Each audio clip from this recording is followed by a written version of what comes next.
Tehseen, has Mallikarjun Kharge done it?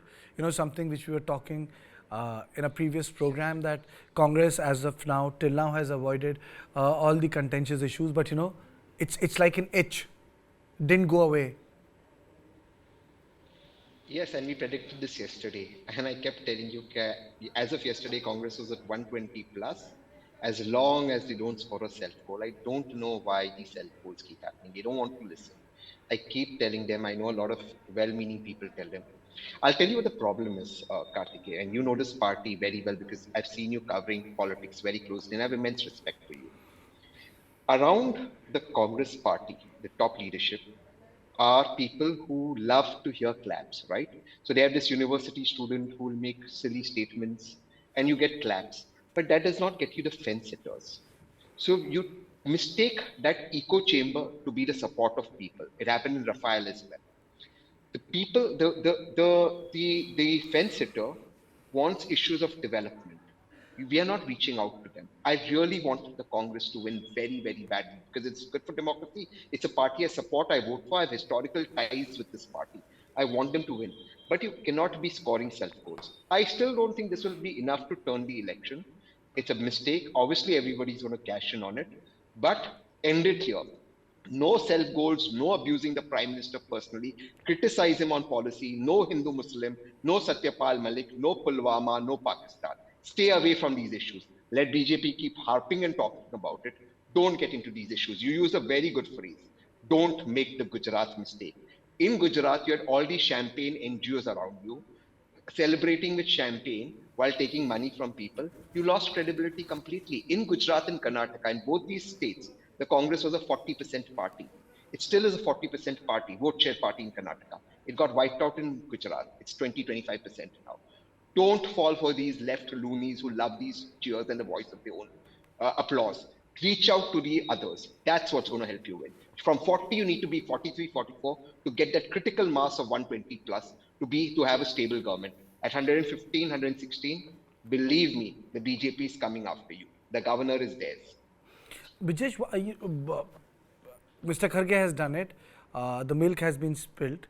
Do you think that this jibe will have an impact as that of Chaiwala or Yamraj and Neech jibe, which was used against Priyanka during Lok Sabha elections?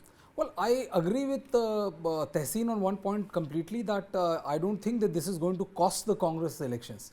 But what really amazes me, it really amazes me, is the fact that this is having this death wish, or having this urge to, to somehow, as the cricketing parlance goes, to snatch defeat from the jaws of victory.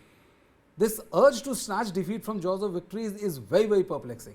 Why does anybody, especially Mallikarjun Kharge is not a new leader who doesn't know how it pans out. There is no need for them to use this kind of language at all in the state of Karnataka. They are on the upswing. But then you come up with a statement which DK Shivkumar, which was made, saying that Lingayat corrupt chief minister Siddaramaiah, and then you have to explain the entire thing. No, what by Lingayat I meant only Basavaraj Bomai and not the other Lingayat leaders and all. Why make statement after which you have to send 5 explanations to douse the fire? So the issue is here that Mallikarjun Kharge has made a statement. Do you think that this will have a ramification, or the Congress has the political wherewithal to gloss over it for now?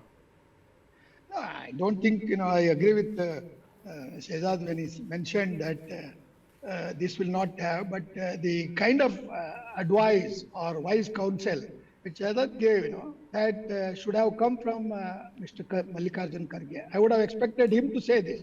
I'm glad a future leader like him has taken some kind of, you can say, caution and the kind of the language that is, condemnable. I would personally say I have a lot of respect for Mr. Kharge because, we have seen him, grow from humble background and reach the top level, though he missed chief ministership because of the caste reasons or local considerations and all that. So no SC has been chief minister, but he would have been the first candidate if that opportunity, if Congress had generously given him. So Congress has betrayed him. Let's forget it. But why should Mr. Kharge use such language which is despicable?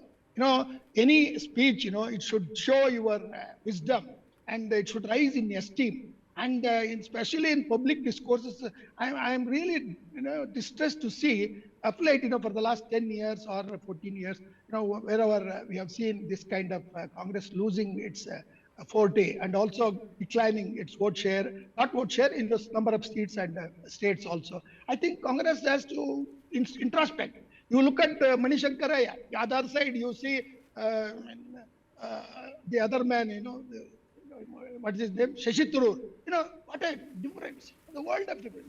The same thing Shashi Tharoor would say in a camouflaged language. But these people have not learned lessons. Maybe he was speaking to a local audience for the purpose of getting claps and all that could be there. But such a senior man to say that our prime minister is a poisonous snake and then later, correcting it, saying that I meant BJP. Whether you meant BJP or Prime Minister Modi, you are already uttered. It applies to Modi because he is the top leader of BJP party which is running the government, and you are competing for the kind of opportunity to seize power. When such a level of neck-to-neck competition is there, I think Congress has to correct itself. And even D.K. Shivkumar yesterday threatened press persons, saying that if you don't attend or if you are not attended, you give their names, I will speak to their owners. What is kind of blackmailing or threatening? Is he the proprietor of the media? The media is the bedrock of Indian democracy.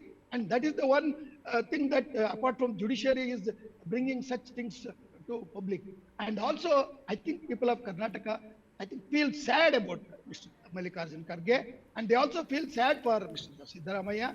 They also feel sad for Mr. D.K. Shivkumar. All the three, one after another, day after day, they try to say it. It is true. In BJP also, there are people like Sadhvi and many others who speak that hate speech or language which should also be, condemned. But my point is, I think, we should all think, as a political science professor or teacher, I would say that the election commission should put fine on them.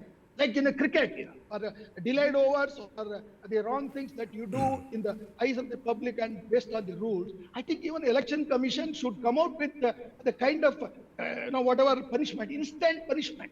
You put a heavy fine of 10 lakhs on such speeches. I'm sure all the political parties will be aware of this. This restraint, the moderation. You see, in any public speech you see in the parliament or outside, it is similar. What is the street language that you are doing in the parliament? You go to the well of the house, tear the agenda and throw it at the face of the speaker. These are all our symbols of our democratic culture or excellence or the virtues that people of India would like to preserve through the best of the constitution that we have. Okay, I'm also joined by my colleague Bhaskar Hegde. Bhaskar, tell me, is it going to really spoil things for Congress, or you think that the Congress can actually pepper over this crisis? This will be like one of those jibes which will be forgotten. Yeah, Karthikeya, I think it may not have a kind of bearing on the outcome of the election, but as Professor Puranik said and as Brijesh mentioned, the Congress leaders, foot in the mouth disease or whatever you call it, it's happening day after day. First it was Siddaramaiah, then of course D.K. Shivkumar, and now today is Mr. Kharge. It's a bit kind of disappointing from the general discourse perspective. And to add 2 points here, because if you see the latest voters list, which is released yesterday by the Chief Electoral Officer of Karnataka, 16 lakh people have been the young voters, that is in the age group of say 18 to 19. 16 lakh means it's almost like 7 assembly segments. I think whatever the kind of study I have, among these 16 lakh people, majority I think they go with BJP. A very small section of these young voters may go with Congress. If that is the case, any speech like this by opposition leaders, it will kind of have a major impact on the young voters, number one. That is, if you convert it into constituencies, I said 7 assembly segments, it will have a major bearing, one. Number two, the other point is, Bangalore has 28 constituencies. These kind of utterances or speech, uncivilized speech, may not have bearing on the minds of electorate in rural areas, but it will certainly have a bearing in electorate in Bangalore city, which has 28 constituent seats. Remember last time BJP won only 11 in 28 in 2018. If Siddaramaiah, DK Shivkumar, and now of course Kharge, if they speak this kind of speeches and shooting in the foot, I guess BJP may try to increase its tally, if not in Karnataka, but certainly in Bangalore city. Bangalore city. But